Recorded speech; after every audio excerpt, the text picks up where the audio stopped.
Hi everyone and welcome back to another video with me, Shruti. You're watching Living Our Ascension.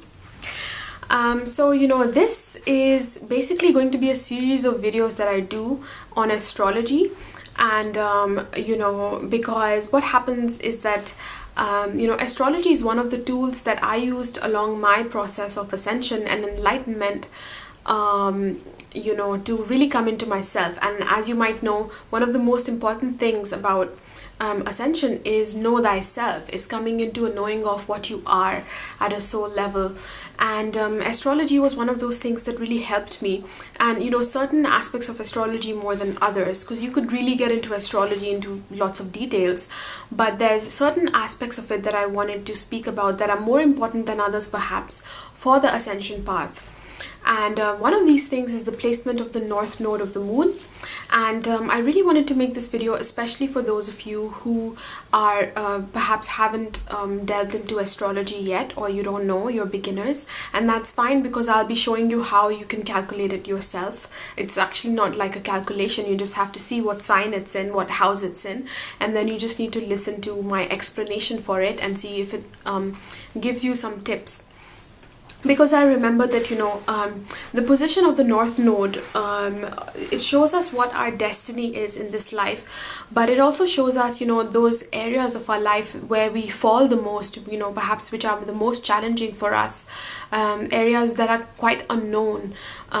It can often show us where we have addictions, the challenges that we have, and those are actually the areas that we are really obsessed with. And that's why when we don't get it in the moment, we sort of cling to the lower aspect of that energy, and we that's where the addictions come in.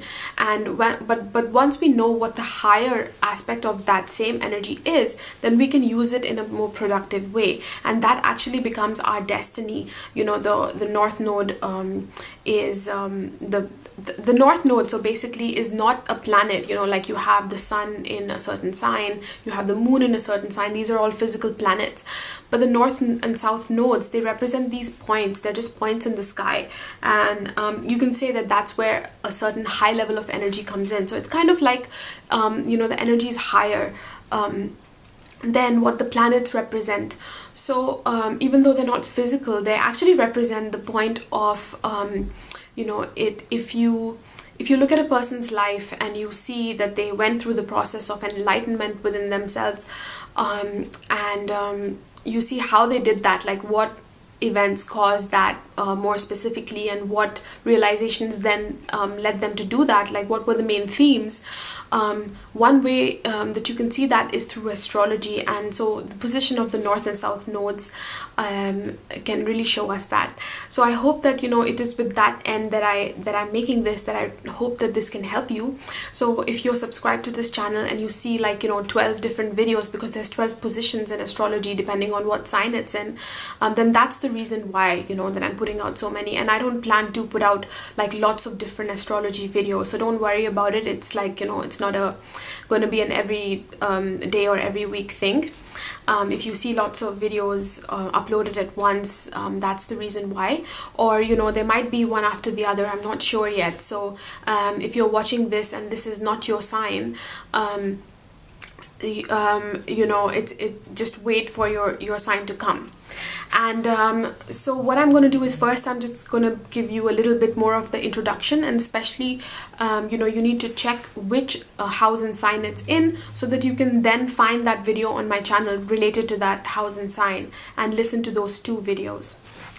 So what you need to do is, if you don't know, if you already follow astrology and you already know, you follow a certain house system, because in astrology there's different systems, house systems, which can, and depending on which system you use, the sign, not the sign, but the house position most likely of your South and North node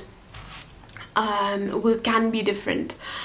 So if you already use astrology, then you can use whatever house system you use. That's fine. You can listen to my interpretation for it. But if you don't, then I follow the whole house system, and I really like this system. And it's also the simplest to understand as well, so it's quite easy. I will explain it in just a second. It's not hard, so don't worry about it. So what you need to do is click the link below this video. When you check the description below this video, you'll see a link to a website where you can go and you can enter your birth information, and it'll generate your astrology chart. And on that astrology chart, then you can check your north node, where it is. And so the information that you need before you go to this website is your birth date, the place and the place of birth, as well as the exact time of birth. So if you don't know your time of birth within like 10-15 minutes, if it's not accurate, then only check the sign of your north node, because the sign should remain the same, no matter, as long as you have the day right, the birth day.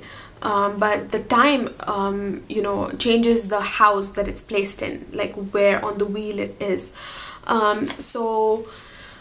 If you don't know your birth time, then just listen to the video for the sign. So for example, my north node is in the sign of Taurus, and it's in the 11th house. But if I don't know my time of birth, I will just look at north node or Rahu in Taurus, and I won't really check because I don't know which house it's in, because I don't know my time of birth. But if you know that your time of birth, which should be most of you, and this needs to be accurate, so check it from like a birth certificate or another kind of official document. If you know your birth time, then enter that information, and you'll know which house it's in as well. And then listen to 2 videos then. So first listen to the house video, and then listen to the sign video. And I've drawn a chart here that I can show you an example. When you go on that link and you enter the information, one of the charts on that page will be a circular one like this. So check the circular chart and look for this RA. This is Rahu, or it's also called the north node. In Vedic or Indian astrology, it's known as Rahu. The north node is known as Rahu. And the opposite is Ketu. Ketu is the south node. And south node shows what our past has been like, what our default patterns are.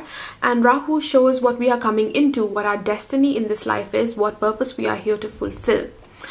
So now, as you can see, we're going to focus a little bit more on the north node, because that is what we need to fulfill, and the south node is basically what we're leaving behind. So you'll see me mention this more, much more, but this whole axis is important. So the Rahu or the north node, for my chart, is in the sign of Taurus and is in the 11th house. And how do you know this is the 11th house? Is because the first house is always this one. If you look on the chart, on the western side, it'll be over here on the western side. This is the first house always on a circular chart. So mine is Cancer. So this is 1. You always count the first house first. So 1, 2, 3, 4, 5, 6, 7, 8, and then you get to 11. So this is the 11th house. So my north node is in the 11th house. And like I said, it's in the sign of Taurus. So here I've written down, so write down these 2 things, that north node or Rahu is in the 11th house. So this is the video I'll see first, north node or Rahu in 11th house. The video I'll watch second is north node or Rahu in the sign of Taurus. So these are the 2 videos now that I need to watch. So once you go on this website and you have this figured out, you write these 2 things so that you don't get confused, then you can watch these 2 videos. And if you have any questions, if you're watching this video, you have any questions, you're confused, let me know in the comments below, and I'll try and help you out if I can. And now let's begin, with a little bit of explanation of what the north and south nodes are, and then I will, proceed to the position. So the south node in astrology is known as, our past. If you believe in past lives, it shows us what kind of a past life we had, what we were in our past life. If you don't believe in past lives, then it's something that the past that we have had in this life, our childhood when we were growing up, let's say like the first 20-30 years of our life. And the north node then shows us what is our actual destiny in this life. And the south node, representing our past, shows us what we're good at. It's something that we are quite good at already, that we have established ourselves in. Imagine like if it's like a past life, we've actually done that already. It's something that we have are quite mature in, but that doesn't mean that we have fully mastered it. And then how do we master it though? It can be an area in life, the South Node, where we are a little bit dissatisfied. And how do we make that complete? How do we become satisfied in it and become fully complete in that life, in that area of life, is if we develop where our North Node is placed. So we are, lots of astrologers say that you need to let go of the position of where the South Node is, like whatever the South Node represents in your life, let go of that area and only focus on the North. It's not really exactly like that, but the thing is that wherever your South Node is sitting, you just need to it's something that comes easily to you, that you can fall back upon, but there isn't as much of an dedicated effort needed in that area of life, because if you overdo that, then it becomes stagnant. So how it will expand is when you go towards what the North Node represents, and then not only will that area, unknown area of the North Node of your destiny flourish, but also this area that you are good at but have not fully mastered, this also becomes mastered. So the two opposite ends come together, and that's when transcendence happens, because that is how we transcend duality. So all of us in our heads, in the beginning, we have why we haven't become enlightened yet is because there is some part of us that considers something as good or bad, weighs this one as better than the other, and the other is not something we have fully gone into, we haven't fully embraced. So when we actually go in this direction of the North Node, we fully embrace it in a grounded way, in a way that's not ungrounded, or trying to do it in a quick way, in a superficial way, but we actually delve into it there. And this is something that, where the South Node is, we're quite developed in it. When the two of them come together, then both of them grow. It becomes that yin yang, that balance, and that means that through that area of life and the struggles that we've had within it, and then the realizations, we transcend. So when we truly do that, that's when the enlightenment process happens. And if you check the charts of people who perhaps have reached a certain level in their enlightenment, you can see that, the events that happened in their life that caused that, both the problems and the transcendence, a big part of it is related to this axis. So this is the axis, according to me. I've never read this, but according to me, this is how we transcend duality. So that's our life purpose in this life. You might have a certain job, like let's say you're a teacher, or let's say you're a doctor, because the sign of Virgo is a doctor. Let's say your sun is in Virgo, or you are a doctor, but that doesn't mean necessarily that you came into this life to become a doctor. It's just your job, it's what you do. Let's say your North Node is in another sign that represents being a pioneer or something, then your main purpose was to become a pioneer, to do something in a new way, to really develop that, to forge new paths. And because your sun is in Virgo, you do that as a doctor. You could have easily done that. If your sun was somewhere else, you could have easily done that being a pioneer, being a teacher, being, a homemaker, whatever it might be. But the main purpose for which you incarnated in this life was not to be a doctor, it's to be a pioneer, to do things in a different way. It's just an example. So it shows us, the position of our North Node shows us what is our destiny in this life. It's always an area that is the most darkest in our horoscope, that we don't know. That's the unknown region. It represents our unknown. The South Node, our past, represents the comfort zone, the default patterns that we keep going back to. And then what happens, like when we keep doing something that we have done, it becomes boring, it becomes redundant, there's some stagnation there. And the only way that it can expand is if we open up new areas of life, and then we bring those skills, then they merge with something we already know. So that's what the North Node represents. And where we have the North Node, it's actually this really high vibrational energy, and we will be doing things in a very different way, in a more eccentric way. And we can be quite eccentric with it, which I'll explain through every sign that when we do that. But what the North Node represents, is also something that when we first go into the unknown, like when we go into the darkness, the dark forest, we're going to fall down a few times. We can't see anything. We're not familiar with that space.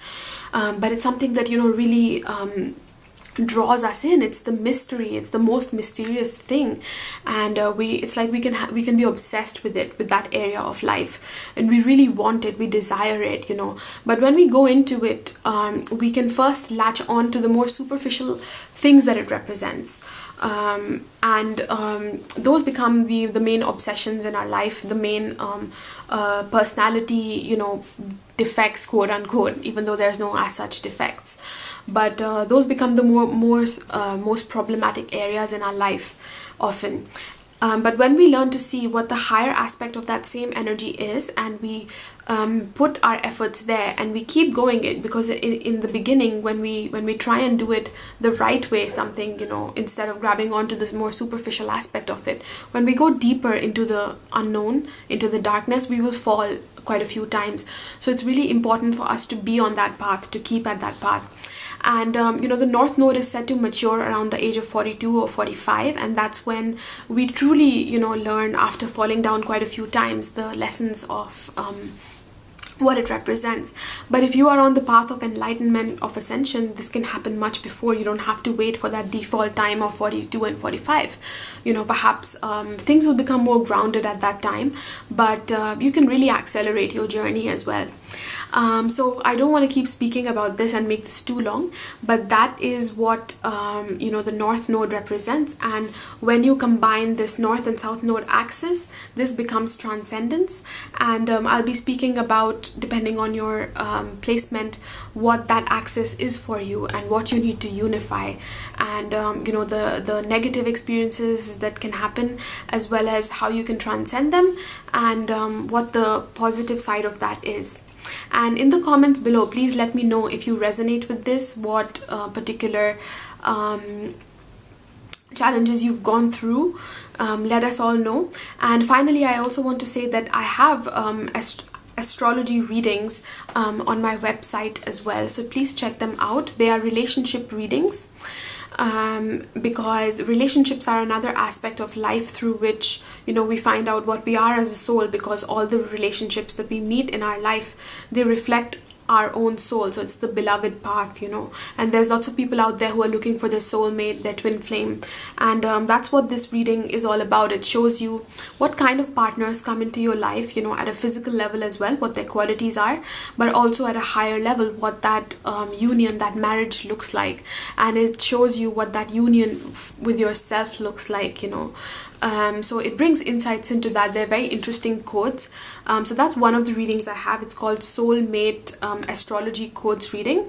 And then the other reading I have compares two charts. So for example, your own chart, and if you have a partner. So if you're single, you can go for the first one. It'll bring you insights into your default patterns as well. What holds you back from fulfilling relationships, what your default patterns might be, anything in the way. Because when we come into that conscious awareness of it, then things start to change, and then we draw partners that represent that higher energy instead, for more fulfilling relationships.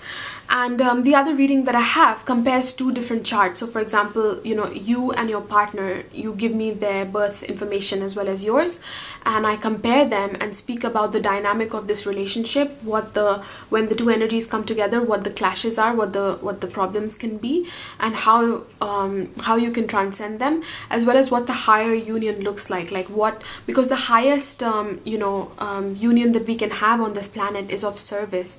You are here to serve at the end of the day. You are a creator being, so you are here to create something. You are here to serve yourself and all of creation. And when two people come together, they can build something that is even greater than what they can do individually to create, to serve. And there's charts that are not just the main astrology chart. There's these divisional charts in astrology as well, and all of them can things like that can show what that purpose is, what our higher purpose is. So when we know that, we come into it it ourselves first, and then we draw partners that represent it, and so it becomes that actual soulmate union, and not just, you know, any random physical partners that we might have that only fulfill us at a socio-economic level, but also at the higher level. Anyway, so those are the readings I have on my website. Please check them out in the astrology services section of www.livingourascension.com. You can find the link below this video. And now let's move on to the sign position. So Rahu in the 3rd house, or in the sign of Gemini. If you have this position, then you know, your south node falls in the opposite sign and house. And first I want to explain about what that is, because that shows what we have come from, what our comfort zone is, and what our past basically looks like. And then we'll go into the explanation for the north node, which shows, you know, kind of like the future or the life purpose. And so with the south node, if you have this position, then your south node is in the opposite sign, which is the sign of Sagittarius, or it's the 9th house. And what this is all about, you know, the 9th house in the sign of Sagittarius is all about, this shows that the person has, they are a person who loves to like have principles. They're very principled. They have like this, you know, these higher ideals and this higher vision. Because Sagittarius is the sign of the archer, and it's somebody who looks into the future, looks into the higher, you know, the higher perspective of things. And you know, that can be spiritual or it can be scientific, but they have their own way of you know, looking at the broader picture is what they are you know, good at. Looking at the principle of a thing, looking at the truth of a thing, you know, the core truth of something. So this is the kind of person that they are, and this is the kind of environment that they were brought up in also a lot of the time.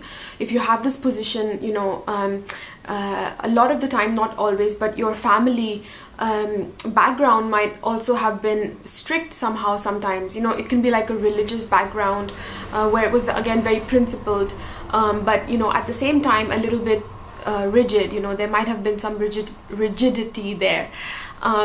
But at the same time, another interpretation of this position is because Sagittarius also rules, you know, things like foreign lands, because again, it's about the broader picture, about zooming out of something. So, and you know, being broad and open-minded about things, not focusing on the mundane details as much, but the principle behind everything. So it's kind of like the sign of looking at the broader picture. So one of the things that it rules is like, you know, foreign lands, foreign countries, foreign people, so like the foreign energy, and or even higher philosophies and stuff like that. So so people with this position can have a past of like, perhaps they got this early in their life where they were able to go to foreign countries, or at least they were interested in foreign cultures, and you know, they're very broad-minded in that sense. And then now, you know, so with this, what happens is that this person has developed their own philosophies, you know, their own view of life, and kind of like this higher perspective. They have their own principles, they stick by them. And also there is this kind of like this belief, you know, in something higher, like almost like a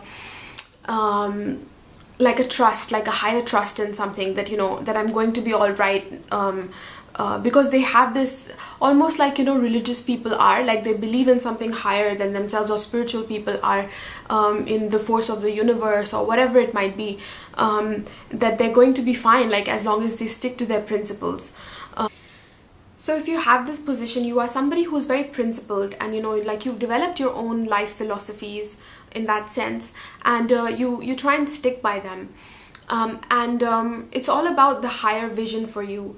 But what life requires from you, you know, in this life, like this is what your past has been like. And often, you know, when it comes to the truth, what happens is people who are very principled and very oriented towards truth, sometimes they can be a little bit narrow-minded. Like they might be very broad-minded in accepting other cultures and, you know, all kinds of these higher visions and stuff that perhaps the world is not into, that they don't see in their mundane life around them. But what happens is that in this life you are asked to embrace the mundane as well, in combination with the truth that you already know.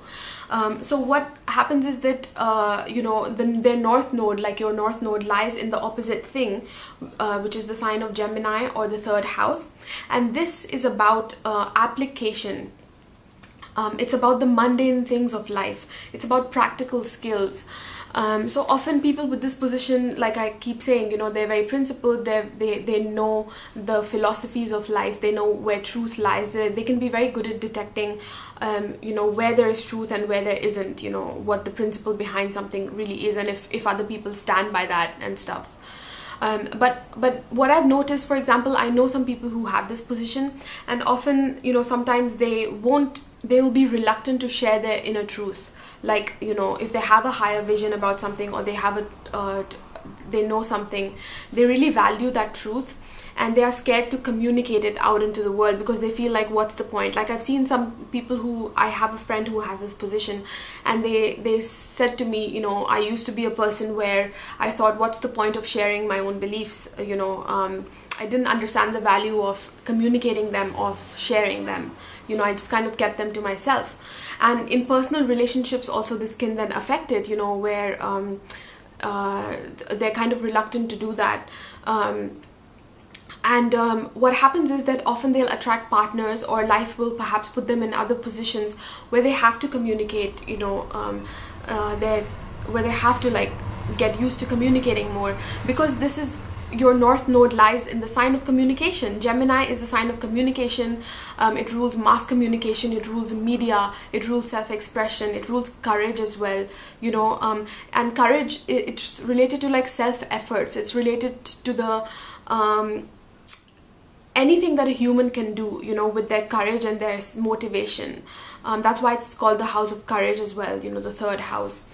And so the third house, where your north node lies, and what your mission is about, doing the best that you can as a human with the skills that a human can develop. We all have humans have these 5 fingers, and that's how we're different from animals, in the sense that we can create things. We can be skilled in that sense. Whether that's playing an instrument, whether that's writing and being creative in different ways as well, or whether that's making things with our hands, all kinds of things that we can construct with our hands. So we have that, and so it's like this house is all about testing the limits of what human skills can achieve. It also rules, it's very broad, and it also rules things like writing, because again, this axis of Gemini and Sagittarius is related to communication. So also when the north node lies here, then you can be very, initially you might be scared of it, but you are actually very good at communicating. It's a really deep desire within you. So if you have this position, then there can be this deep desire, to really do all of these things that I'm speaking about that relate to the third house, or the sign of Gemini, the more mundane things in life. Like, you are a person who is, very easily adapts to higher philosophies and understands them. But when it comes to the mundane world, the practical things of life, applying skills and stuff, that can be an area that, you are not as familiar with. But there's this deep desire to be skilled at that, so that this wisdom that you hold inside, these higher principles, and this deep wisdom, that you can communicate it, you can work with it and apply it in physical life as well. So the key word for you is application. That is something that you really need. And there can be, why these people are scared of applying, even though they have this deep desire, is because there's this almost like this belief within them that I can't make it on my own, in the world of practicality, in the mundane world, in the everyday life,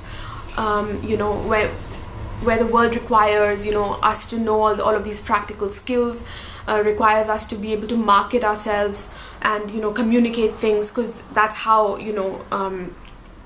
that's the only way that we get things done.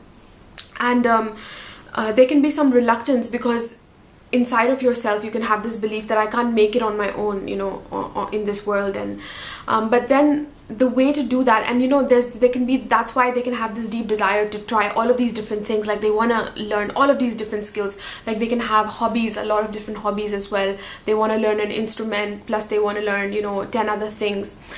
The thing about this position is that I learned astrology from this astrologer called Ernst Wilhelm, and he suggested something that's really good, that I think is really good for this position. How he said it really made sense. And that is, what he said is that, for example, he knows people who have this position, and what they'll do is, like, if they let's say they want to learn how to paint, what they'll do is they'll accumulate knowledge about it. Like they will learn about the different, like 10 different styles of painting, for example, and they'll learn about all the paints and the different kinds of paints that you can use, or the different kinds of colors and varieties and stuff like that. Then they'll learn about all of the different paint brushes that you can use, and the techniques and stuff. But what they lack is, like, they'll never actually apply it, and they can be this chaotic energy, this really hyper energy about learning all of these different things, wanting their hands in all of that, because that's what Gemini is about, the third house. So either when they go to one extreme, they'll do that, want their hands in everything and learn everything about everything, but never actually physically applying it. So what if you have this position and you have this dissatisfaction, what you need to do is be able to just decide on one. So for example, just pick any, like you don't need to. So for example, they can struggle with which one should I do, and they can't decide, like they can't make up their mind. So the solution for that is just pick any one skill, like pick any one form of painting, pick any one kind of colors, pick any one kind of paintbrush. It doesn't matter which one it is, and just apply it, because what you are missing is the application. So you need to apply as much as you can, whatever your chosen area of life is, wherever you have these high principles and knowledge. And perhaps even you've collected a lot of degrees and stuff like that, and then you don't know how to apply it in life, or whatever hobby it might be. And often life will put them in this position where they have to where they feel like they weren't given a lot of help in developing different skills. Like they had to kind of figure it out on their own. For example, people who I know, like they teach different things, and they were thrown in a situation where they had this knowledge and they feel responsible, like they have this higher knowledge and they know that other people around them don't have it. So it can be teachers of different kinds, for example, or if you whatever kind of teacher it might be. So it's like they're in a position where they have this knowledge and they know that other people don't have it in the same way, but also they haven't developed the skills to be able to communicate it. And often they find themselves in positions where they have to teach themselves those skills, like it's not like it's readily available to them. Like perhaps what they want to do is be able to express that through music, but they've never really learned how to play an instrument. That's not something they grew up with. Maybe they don't have even the money for it, but then they have to teach themselves and stuff like that. So life will throw you in positions where you have to teach yourself skills, and also to be able to practice that, and whenever you actually get into the actual application process and spend your time applying and creating, this will always be rewarding, because it'll open up further opportunities for you. So instead of just accumulating knowledge about everything, the idea is to practically apply it. So that's another thing. You might have lots of these principles, and you might be in touch with truth like other people are not. But the thing is that sometimes even that can get too limiting, because you haven't applied it to your own life. So you can't teach other people those, practically what that means. Or it can be that, these people have this, for example, let's take the example of somebody who gets into spirituality or religion. While that can be a good thing, but it can become too rigid when we learn about these higher truths and principles, and yet we don't know how they apply in our own life. Like we have a sense of what truth is, what the right thing to do is, but let's say in the modern world, like it looks a little bit different. So you've read all these different books of these spiritual principles, but then in the modern world, you don't know how that applies. So for that, you need to be able to be a little bit adaptable. You need to be able to take that truth and be adaptable with it, see how it fits, and by how we do that is by first applying it in our own life. When we are able to experiment, when we are able to appreciate the mundane aspect of life as well, and the fact that it doesn't mean that you compromise on your truth, because often these people, they don't want to compromise on their higher vision and truth. But just because you're trying it in different ways, that's actually just the application. It doesn't mean that you are doing a disservice to truth in some way. And that is actually something, you're doing a disservice to the world if you have a vision, which we all have as humans, a higher vision, a truth that, what our inner truth is, how the truth of the universe is revealed to us in one way or another, like what we understand as truth. If you have this access, your job is to communicate it in one way or another. And that can be as a teacher, because often this links with, people who speak. So it can be teachers, people on media. Writing is big with this position as well. And I've seen some really wonderful writers with this position, like really, really talented ones, because their writing is brilliant, because it's like, they're in touch with what the truth is. So they're not just writing, just their experiences that have no basis and is just maybe just funny writing, but it's not anything deep.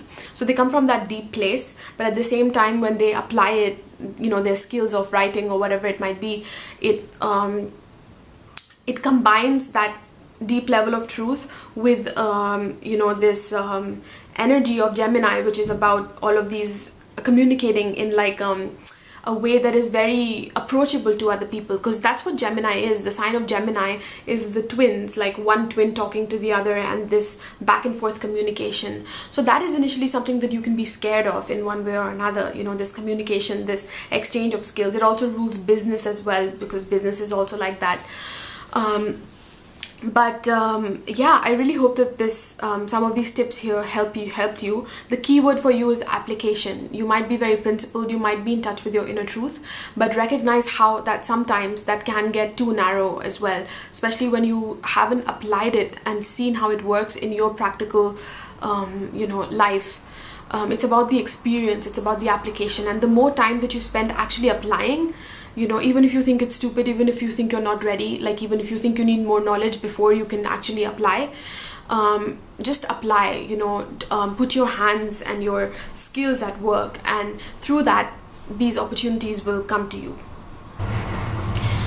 So that was the main, chunk of the video where I share what this position's about, but I've also written some extra notes that I want to speak about now, and especially things that can be a little tricky with this position, where you can because where we have the north node of the moon, or Rahu, we can get a little bit there. It's like we are immature in that energy. It's like the unknown zone for us. So when we go at it first, either we want to just grasp what we see, like the first thing that we see that represents that energy, or we just don't go, and we just retreat in the comfort zone in what we already know. So there can be some negatives that play out, so-called negatives in that way. And I just want to bring your attention to what they might be so that you can recognize it in your life. And this can be, so for example, because the sign of Gemini is about speaking, so and is about marketing as well, when we're able to communicate something, and so that rules like marketing and advertising. So sometimes, like in some extreme cases, it can be someone who doesn't know how to advertise, like they feel like, so for example, I actually know some people with this position, and they say stuff like, I'm skilled at this, like whatever hobby it might be, whatever kind of skill it might be, whether that's some kind of an art form, photography, or writing. And they're like, why do I have written this book, or I have taken these photographs, why should I have to now advertise? Like if you have like a page on Facebook or your own YouTube channel or whatever, they're like, you know, so I've done this, like this is my vision, now why do I need to do stuff, the mundane stuff, you know, to advertise it, to communicate it? It's almost like they feel like it's cheap or something, like they should have someone else should be doing it for them, or they don't know how to do it themselves. But this is what you need to develop as well, the fact that it's not cheap, you know, because it's that the higher vision, it wants to express itself through you. So it's also your job to get involved in the more mundane things, you know, the business side of things, to know how to communicate it, but in a way that's truthful, that aligns with your truth. So sometimes because of this feeling that they feel like, you know, that they don't really like the aspect of marketing, or they're scared of it in some way, they haven't like fully embraced it. So sometimes they can say things that are actually not truthful, or they can advertise things in a way that are not right, you know, that don't stand for what they actually want to convey. Or it can lead to foul speech as well, because again, Gemini is related to speaking, communicating. So in extreme situations, like sometimes, you know, they might swear a lot, for example, when they get really frustrated. Or even sometimes, because Gemini rules the hands, it can be someone who steals, you know, for example, like just and again, these are not things that have to happen regularly, maybe like once or twice in your life, a couple of times. Some things might happen, and they have to do with this energy not being balanced. So when we put it in the right things, of course, and we embrace you know, this unfamiliar side as something that we do need to apply ourselves in, then it's different, you know, we start doing it in a grounded way. So let's see, what else have I written?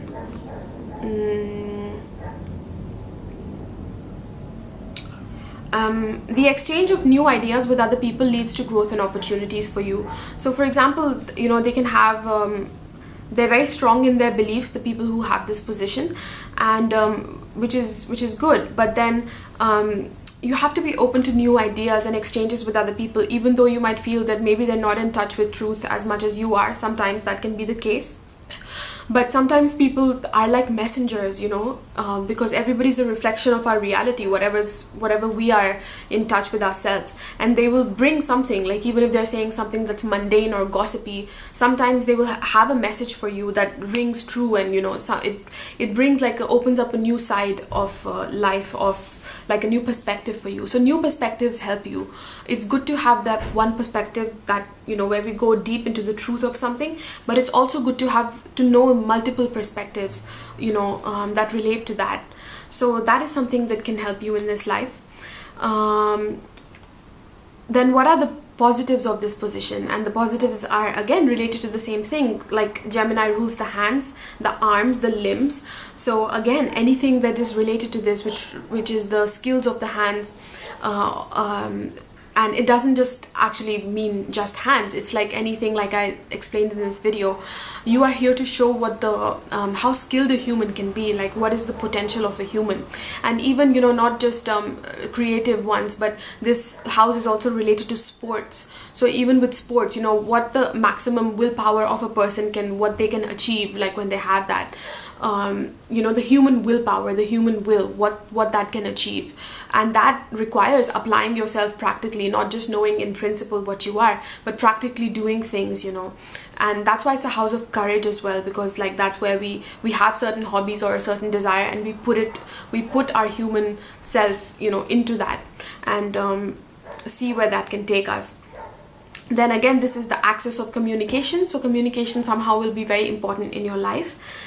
And yeah, I think that's basically all that I want to say about this position. Let me know what you thought of this, if you resonate with it, if you have any more points to add from your life. And yeah, that's it.